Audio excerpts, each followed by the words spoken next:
আপনারা দেখবেন যে কত দ্রুত আমরা খেজুরের শুল্ক কমিয়েছি, আমরা চিনি শুল্ক কমিয়েছি, আমরা তেলের শুল্ক কমিয়েছি, আমরা বাজারে আরো আমরা ডিম আমদানি করার জন্য প্রায় 20 কোটি ডিম আমদানি অনুমতি দিয়েছি। আলুও আমদানি হচ্ছে, চালও আমদানি শুরু হয়েছে। তো আমরা বাজারে সরবরাহটাকে যদি আরো সহজ করতে পারি এবং পরিমাণগতভাবে বৃদ্ধি করতে পারি, তাহলে মূল্যের একটা স্থিতিশীলতা অতি দ্রুত আসবে বলে আমি আশা করি। আপনাদের সকলের সহযোগিতা কামনা করছি। আমাদের প্রচেষ্টা এবং আমাদের কর্ম উদ্যোগ পরিপূর্ণ জারি আছে। আমরা আপনাদের কষ্টের বিষয়ে অবহিত।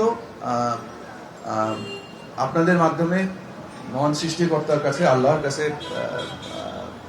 সাহায্য চাই, যার ফলে সকলের জন্য প্রয়োজনীয় স্বস্তিটাকে আমরা নিয়ে আসতে পারি। প্রত্যেক দিনই 50টা জায়গায় এই কার্যক্রমটা পরিচালনা করবো। আমরা চেষ্টা করবো এটাকে আরো বাড়ানো যায় কিনা, এবং যেটা সচিব মহোদয় বললেন যে আমরা এটাকে ততদিন পর্যন্ত জারি রাখবো যতদিন পর্যন্ত নতুন ফসল বাজারে সরবরাহ হয়ে এটার মূল্য সহনীয় পর্যায়ে চলে আসে।